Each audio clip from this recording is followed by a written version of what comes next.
I bé, ara anem a parlar amb Dachu Peris, de la coordinadora d'assemblees de docents del País Valencià. Hola, Dachu. Hola, bona vesprada. Bona vesprada, moltes gràcies per atendre'ns. A vosaltres.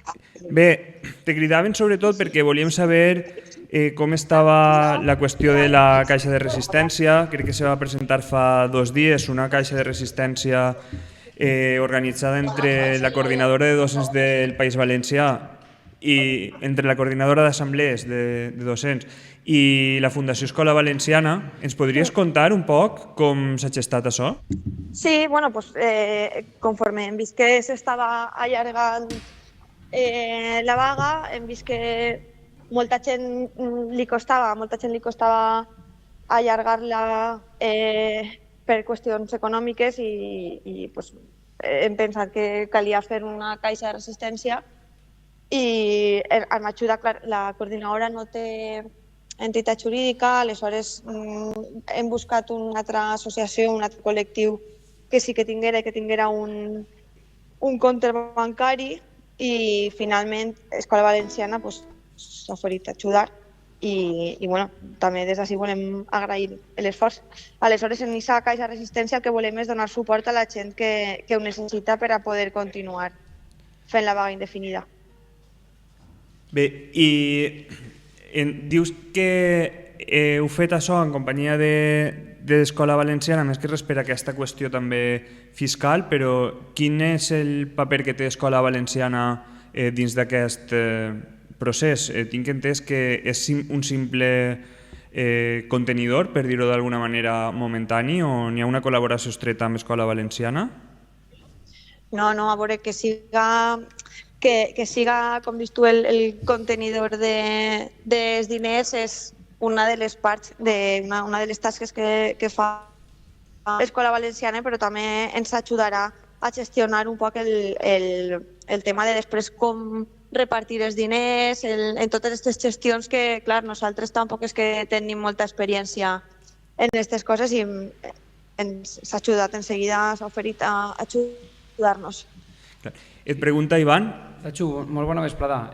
Volia preguntar-te si ens podries explicar, al igual que teniu en el vostre web, que ho teniu molt ben explicat, els requisits, els criteris per a formar part d'aquesta caixa de resistència, la gestió de transparència que aneu a fer, i sobretot, per a la gent que no us conega, te preguntava que si podies explicar els requisits, els criteris, la gestió de transparència que teniu al vostre web. Sí, bueno, n'hi ha un reglament que de moment és intern i és provisional, està encara que estiga en la web, és un reglament que estem encara canviant, estem reformant a partir de propostes tant de l'Escola Valenciana com d'alguns membres de la coordinadora, però bàsicament tota la gestió, la manera que tindrem, els criteris que tindrem per a repartir aquests diners que es repleguen apareixeran en el reglament. Bàsicament, cada persona que ho demane, segons els criteris del reglament, arribarem a entregar-ho o se podrà recuperar un màxim de la meitat dels diners que hagi perdut per la vaga. Però ja t'he dit que tot això és provisional i el reglament encara està en procés de canvis i de fer-se encara. Sònia? I com la gent pot aportar? Sent fatal, Pregunta tu, senyor Raimon, que com pot aportar, qui pot aportar a aquesta caixa de resistència i de quina manera? Vale, a veure, pot aportar qualsevol persona. A través d'un Bizum que n'hi ha, està en la web de la coordinadora, n'hi ha un apartat que és Caixa de Resistència i allà apareix el codi del Bizum de l'Escola Valenciana i també, per si és una persona que no tinga Bizum o que no està acostumat, també està el número del compte bancari també d'Escola Valenciana.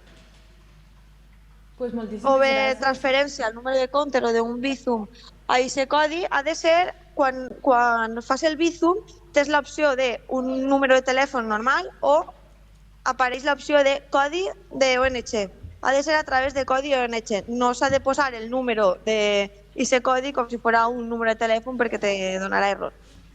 Entonces, a través de ese Bitum o del número de compte que apareix en la web de la coordinadora, se pot ajudar. Clar, nosaltres fa 2 setmanes vam estar a Palma, a Mallorca, i vam estar parlant amb la gent que va organitzar la Caixa de Resistència i les vagues que van fer allí també d'educació.